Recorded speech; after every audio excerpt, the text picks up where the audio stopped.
Olá, nós estamos iniciando mais um programa Câmara História pela TV Câmara de Araçatuba. Na primeira fase deste programa, nós apresentamos aqui entrevistas que foram gravadas no ano passado, durante as comemorações do centenário de Araçatuba. E agora, nós iniciamos uma nova fase com programas inéditos gravados aqui nos estúdios da TV Câmara de Araçatuba. E hoje, o nosso entrevistado é o senhor Álvaro de Conte, hoje com 80 anos de idade. Exato. E que vai nos contar um pouco da história da rádio em Araçatuba. A Rádio Cultura de Araçatuba, a primeira emissora da cidade, fundada em 1939, e o pai dele foi um dos fundadores. Seu Álvaro, o senhor chegou em Araçatuba, em que ano que o senhor veio para cá? Eu vim em 1938. 38. Meu pai já estava aqui, né? Eu fiquei com a minha mãe em Lins. Ele montou lá o alto-falante, mas não estava dando certo financeiramente para ele. E aqui já se notava que o povo é mais acolhedor e mais, digamos assim. E ele tinha a intenção de montar o alto-falante aqui. De fato, ele montou mesmo o alto-falante dele aqui. 6 alto-falantes, né? Digamos assim.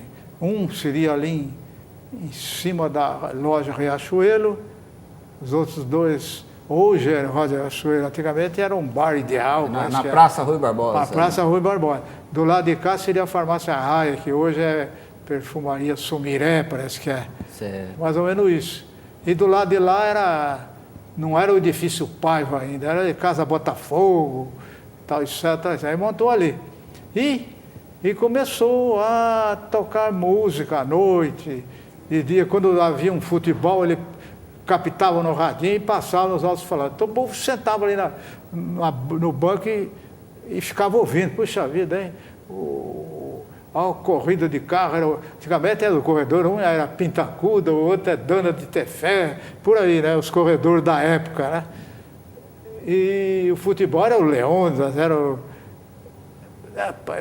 outros já não me lembro, o Diamante Negro, até recebi esse nome, o selecionado brasileiro. E à noite tocava aquelas musiquinhas de punha no alto-falante e eu ouvia um passeio, a turma fazia um passeio, tá, de footing, né? Isso. Não é na praia, Oswaldo Cruz, era perto da praça mesmo.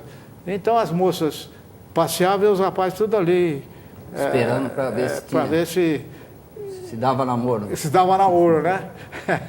Então a coisa começou por aí.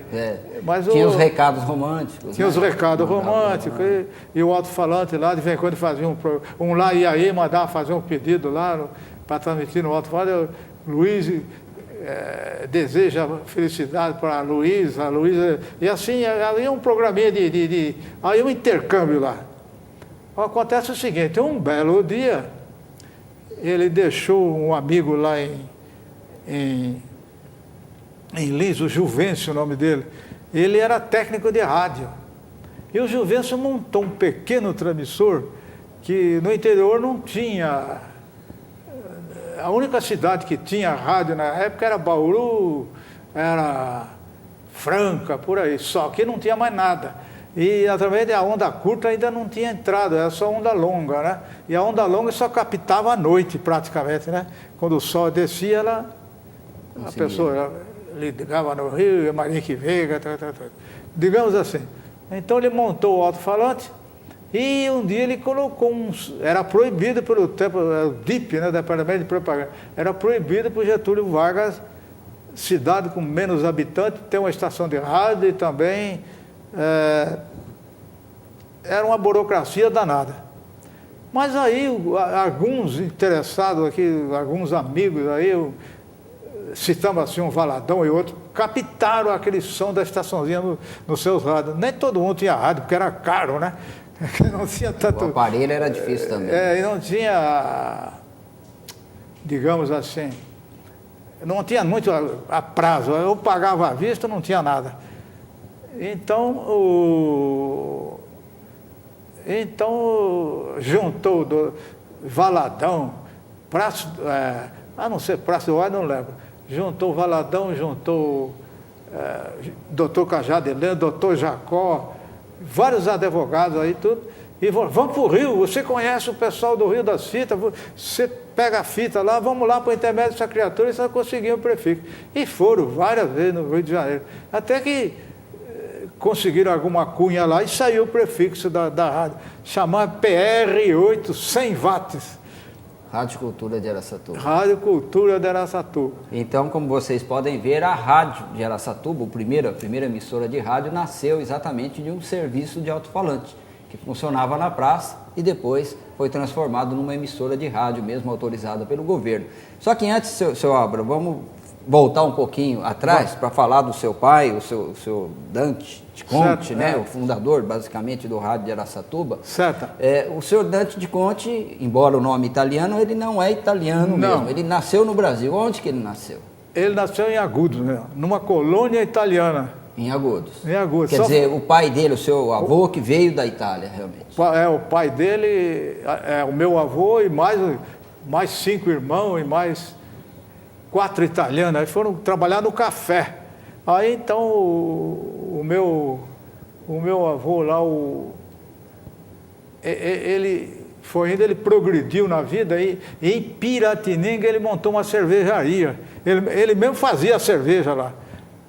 A cerveja lá para o bar, tinha um barzinho e ele fazia a cerveja lá, era muito apreciada a cerveja. Em Piratininga. E o seu pai nasceu onde? Ele nasceu em Agudos. Em Agudos. É pertinho, Agudos com Piratininga é do lado de Bauru, né? É. Agora, ele, na juventude, depois, ele trabalhou na roça? O que ele trabalhou? O meu pai não foi na roça. Não, na roça ele trabalhou na prefeitura como motorista, depois trabalhou como carpinteiro lá em Agudos, depois, em última instância, carpinteiro, ele gostava de desenhar, pintava uns quadrinhos, não era para vender. E ele trabalhou como mecânico no tal de Sal. Era Salmenho o nome da firma Ford lá. Eu tenho até uns catálogos que eu tinha daqueles Fordinhos. Guardou bastante coisa, né? E quando é que ele começou a se interessar por cinema, por projetar filme? Isso aí foi no próprio Cine Agudos. À noite ele começou a ver o filme lá daquela época, que muitas vezes era mudo e tinha um piano lá e tinha uma bandinha ali na hora. Ele começou a ver aquilo, começou a interessar. E ele passava filme. Depois ele passava filme à noite. E aquele filme rebentava, ele colava com aquela paciência dele. Então, de lá, ele recebeu uma proposta para ir para Itapetininga, onde justamente o Getúlio Vargas invadiu com as tropas caramba lá. Bom, tudo bem, ele foi para Itapetininga, esse cinema aí, eu tenho até a fotografia que mostra o cinema, e era dono o dono era Samarco, o sobrenome dele. E ele e meu pai, e nesse Itapetininga era 2 cinemas. O outro cinema tinha uma rincha com o DiCaprio, que não. E meu pai revolucionou a coisa lá. Ele pintava os cartazes, ele sabia fazer a propaganda, né? Ele mesmo saía com um caminhãozinho que tinha lá, daqueles Fordinho Bigode, que chamava, né? Fazendo propaganda e falando. E aí ele ia buscar, quando tinha um filme de sucesso lá, porque um filme para chegar do Rio até aqui... demorava. E quando chegava tudo arrebentado, né? Hoje não, né? Já tem várias cópias, né? E ele, digamos assim, ele ia lá no Rio de Janeiro e conseguiu o filme. E o projetor era até alemão, um projetor famoso, Zeiss Rickon, era o famoso projetor. Ele mandou comprar esse projetor. Então, ele ia lá, buscava o filme, que chamava, tinha um cômico da época, chamava Ed Cantor. Tinha um filme Meu Boi Morreu, o filme, ele foi buscar lá, o Meu Boi Morreu, veio até uma cabeça de um touro. Para fazer a divulgação. Para fazer a propaganda no caminhãozinho. Depois tem Escândalo Romano, depois tinha o Harold Lloyd, aquele que subia nos prédios. Aí, foi indo até que...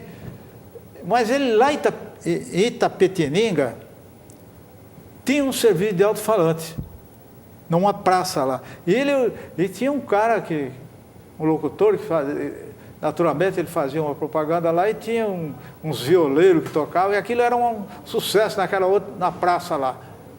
E meu pai ficou entusiasmado com aquilo.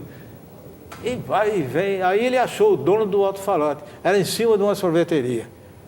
E ele falou que o sobrenome do cara era Bicudo. Me venda esse serviço de alto-falante que eu vou levar, que eu vou andar. Para isso é um sucesso no interior, não tem isso. Aqui parece que nem tinha, velho.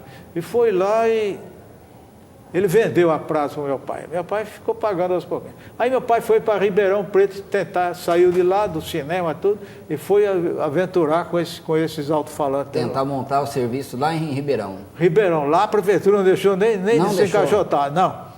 Aí ele veio e acabou ficando em Lins. Aí deixou, lá em Lins, ele fez os alto-falantes na praça lá, e ele tinha uma tela e ele pintava atrás pintava e num projetor ele passava, por exemplo, uma geladeira, ele pintava a geladeira e projetava na tela, e do alto-falante ele fazia propaganda daquela firma que vendia a geladeira. Poxa, ele era dinâmico, né? Não é por ser meu pai. Era um publicitário. Leonardo da Vinci disfarçado. Bom, aí então até que ele viu falar em Araçatuba, ele falou, Araçatuba é uma cidade que... eu não sei se foi Euclides da Cunha que fez um trabalho sobre ela, não sei se um escritor falou de Araçatuba que seria um futuro muito grande Araçatuba, né? E ele entusiasmou e de fato ele veio para cá, ele veio para Araçatuba. E, estando em Araçatuba, ele conheceu esse José Ribeiro Nóbrega, Vitor Bombonati e um outro. Aí, como ia dizendo, voltando ao assunto, esqueci do Gilberto. Aí o Gilberto colocou o aparelhinho lá e transmitia algum rádio. Quem tinha posse para comprar um rádio, né, que era caro, né? Tá certo. Então, então o cara falou, vamos montar uma estação dele. Aí o Bombonati e o Cohen, esse foi antes do Valadão. Eles era rincha política, eles não se davam aí. Bom, aí em frente à empresa paulista de venda do Nicola, era o escritório do Nóbrega. Aí ele montou a aparelhagem dele ali, os alto-falantes nos prédios ali. E aí, nesse meio tempo, ele voltou para Lins para nos buscar. Quando ele ia, aqui não tinha estrada oficial, não tinha nada, era só o trem. Estrada de terra mesmo. Né? E o trem parava em tudo quanto é buraco para chegar até Lins. Aí, na viagem, o trem soltava uma fagulha, né? E ele olhando, entrou uma fagulha no olho dele. Então, ele precisou ir lá no oculista, mas a Lins era mestre em tracoma. Muita gente se afastaram lá por causa da tracoma, dá aquela úlcera. E aí, ele chegou aqui, precisou... lá em Lins, ele precisou tirar a fagulha. No que ele foi tirar a fagulha, o médico lá, devia ter uma higiene fabulosa, assim, né? Lavou a mão e, naturalmente, passou a tracoma no olho dela. Aí ele chegou na tuba já enxergando uma vista ruim. Aí foi no doutor Silva Grota. Ele falou, amigo, esse seu caso aqui, só tem um médico que opera isso aí com sucesso. É lá em Poços de Caldas. Deu o nome do médico, deu a referência para ele ir para Poços de Caldas. Aí ele teve que abandonar a formação da rádio, por enquanto. E nisso, o outro já começaram a tramar. Aí ficou 40 dias fora. Quando ele voltou, aí o Valadão e o outro já estavam esperando ele. Aí houve aquela rixa. Aí desfez aqueles que iam ser os primeiros donos da rádio, desfez o negócio. Aí brigaram, saiu soco, saiu com meu pai, com o Nóbrega. Uma porção de coisas aí. Mas então o Valadão juntou todos esses médicos. Eu já falei, os advogados, né? Foi formada uma sociedade, na verdade, foi formada, uma sociedade anônima que... Vamos para o Rio de Janeiro, eu conheço o doutor fulano lá, o outro conhece não sei o quem, foi lá no DIP, né, Departamento de Emprego e Propaganda do Getúlio Vargas. E não era muito, de acordo com os habitantes, não se podia montar uma estação de rádio. Mas foi com muita jeito e através de alguns amigos desses advogados aí, que conseguiu montar a rádio. E ela funcionou de início ali onde hoje é o Banco do Brasil ali. Foi a biblioteca ali também, né? Tá certo. A prefeitura cedeu aquela biblioteca, então montou ali. Depois o Pedroso fez o Amadeu e o Cocapelli. O Pedroso fez um prédio lá, cinema embaixo, Cine Bandeirantes e em cima a rádio. Só fazendo um esclarecimento, o seu Álvaro citou o escritor Euclides da Cunha. Na verdade, Euclides da Cunha, ele é o escritor do Eu não famoso lembro Sertões, bem. né? Eu não sei. Ele, em 1902, ele publica um artigo no jornal Estado de São Paulo defendendo a construção de uma estrada. Ele não falava nem em ferrovia, ele falava uma estrada ligando São Paulo ao Mato Grosso e passando ali na região de Santa Fé do Sul, onde seria construída uma ponte muito grande ali. Então é isso mesmo. Era realmente, o Euclides da Cunha defendeu muito a ocupação desse lado oeste do Brasil, que na época era uma área realmente praticamente inabitada, não é? Agora, seu Álvaro, o seu pai, ele foi praticamente o fundador. Lógico, havia uma sociedade anônima, eram cotas, né? Muita gente participava, houve os que realmente lideraram a fundação da rádio, mas depois ele continuou trabalhando na rádio. Né? Ele foi o que ele fazia exatamente? O diretor técnico, né? Diretor técnico. Foi o diretor técnico. Ele que mexia com as aparelhagens, tudo de 100 watts, uma aparelhagem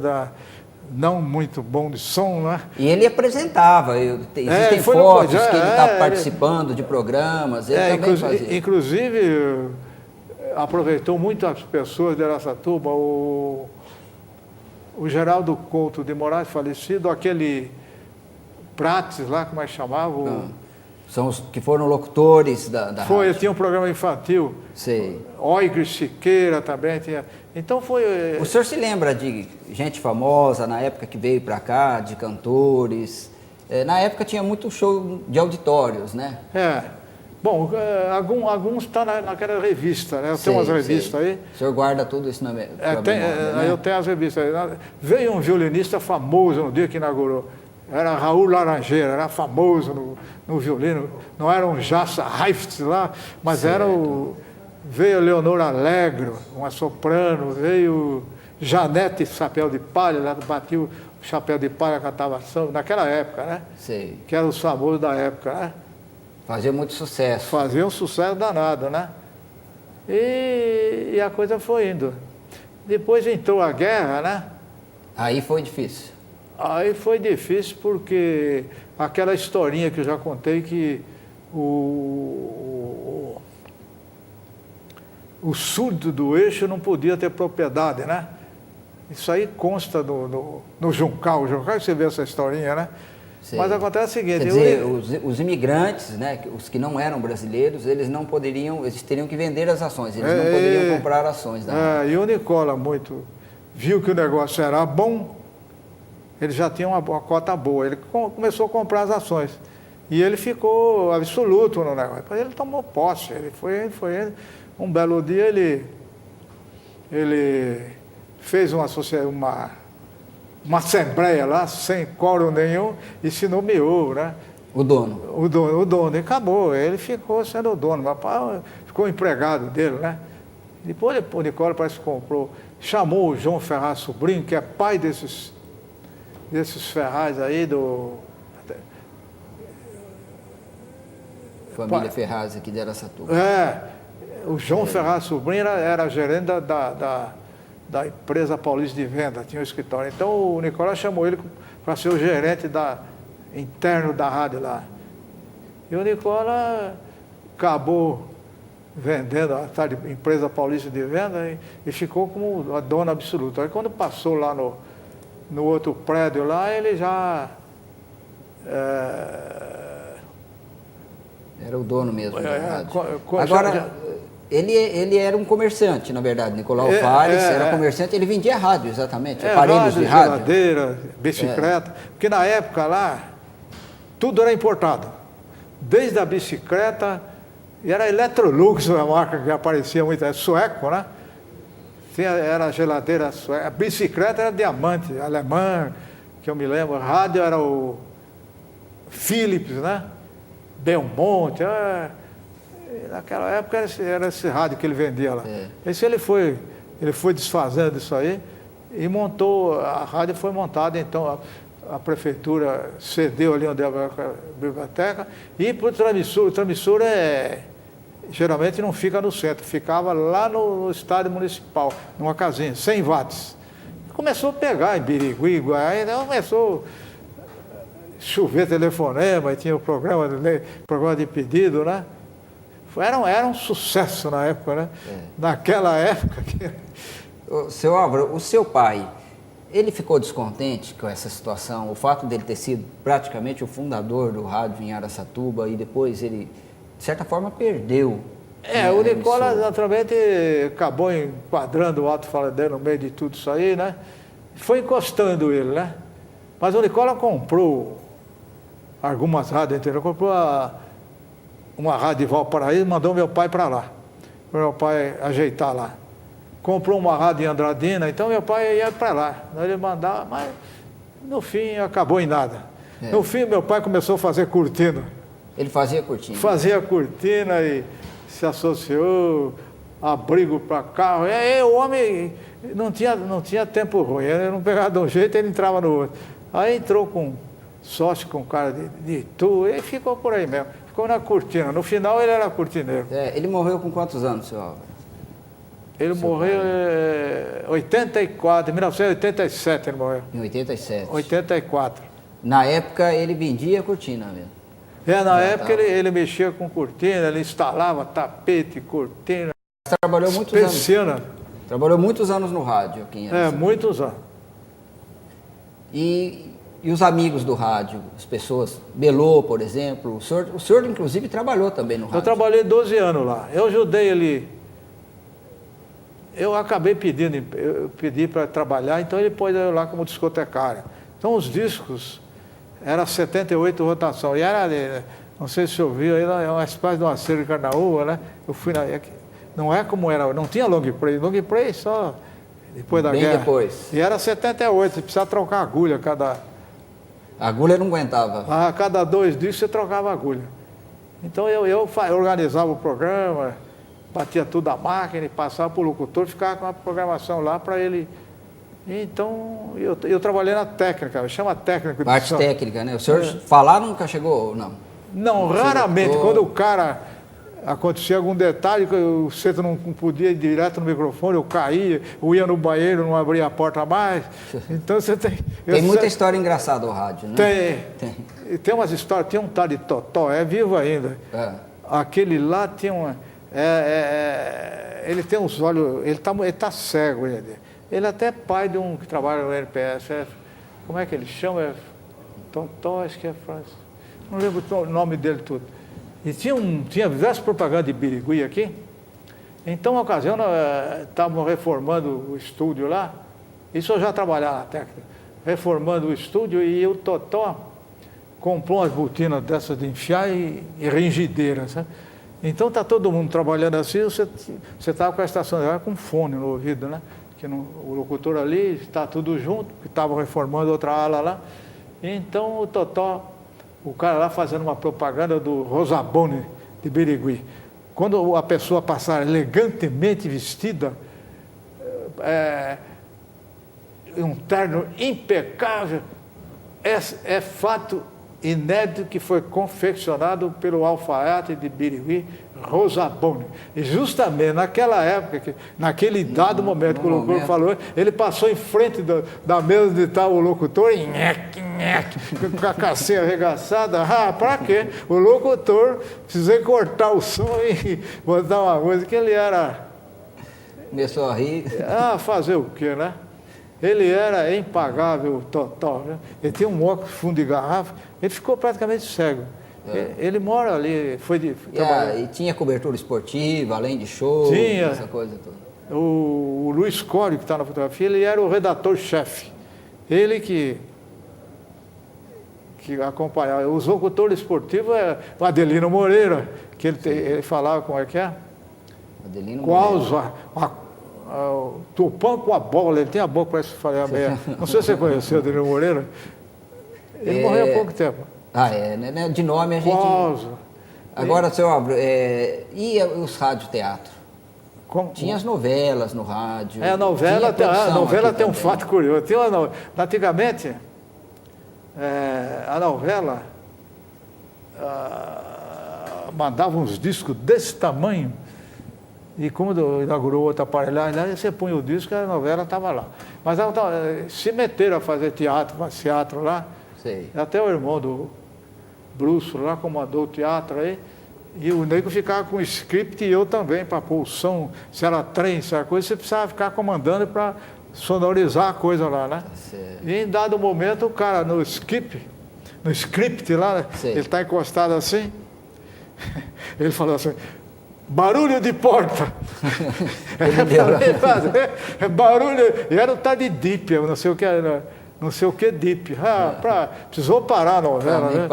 Cada uma que estava lá que... Seu Álvaro, nós já estamos praticamente encerrando esse programa, e uma coisa que eu gostaria de saber, o seu pai foi o pioneiro, foi praticamente o fundador do rádio de Araçatuba, a cidade lembrou dele? Ele foi homenageado alguma vez?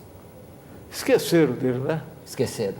Você vê, lá no museu tem tudo lá que eu doei, quando estou mexendo aqui, coçou, quando a Ângela Liberati organizou, me chamou, eu doei tudo para ela. O senhor doou para o museu. E ela, quando tinha alguma coisa, ela me chamava. Você conhece essa pessoa? Conheço. Fulano, quem é esse aqui? Esse aqui é aquilo. Então, ela me chamava. Depois o prefeito tirou ela, entrou aquela fulana lá, que aí então... Esqueceram dele. Tem o jornal que ela disse que ele era dando conta, cidadão italiano. Eu trouxe a credencial, né? Dele aí. Tá certo. O senhor espera que, logicamente, a cidade ainda faça justiça à memória dele, né? A gente como filho... Que é isso mesmo. E geralmente que o museu, principalmente, não vai dizer que me chame, que tem coisas lá que deviam ser postas para o público ver quem é aquele. Que tem coisa lá que o cara não se sabe nem quem era realmente. Exatamente. Bom, tudo bem. Precisa contar a história, né? Seu Álvaro, nós queremos agradecer muito a sua presença, o senhor vir aqui contar, porque isso vai ficar realmente nos arquivos da Câmara de Araçatuba, esse programa, eu agradeço, né? Muito, estamos de ouvindo. todo o coração. Tá bom, muito obrigado então pela sua presença. Nós conversamos hoje com o seu Álvaro de Conte, filho de Dante de Conte, que foi um dos pioneiros da radiodifusão aqui em Araçatuba. E com isso nós estamos encerrando mais um programa Câmara História. Nós voltamos na próxima semana com mais um entrevistado. Agradecemos muito a sua atenção, a sua audiência. Obrigado e até lá.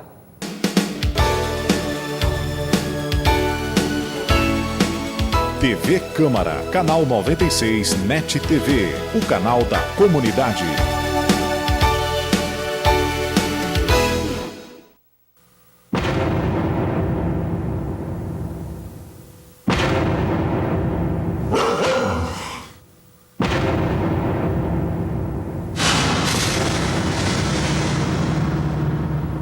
Fraternidade e segurança pública.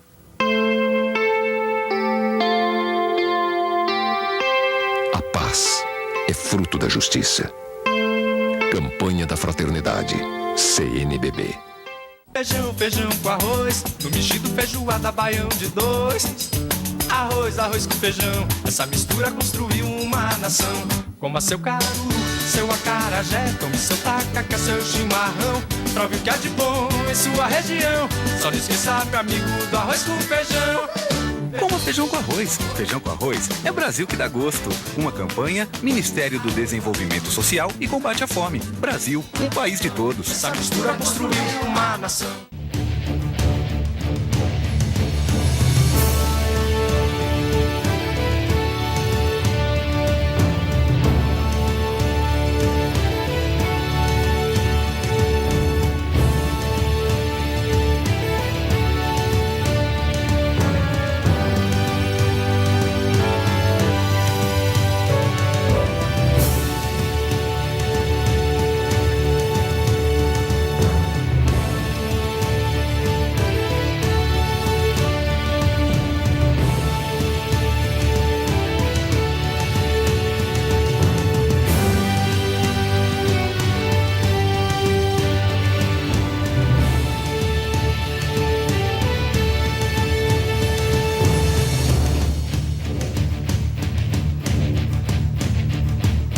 Câmara Municipal de Araçatuba. Todo o poder emana do povo.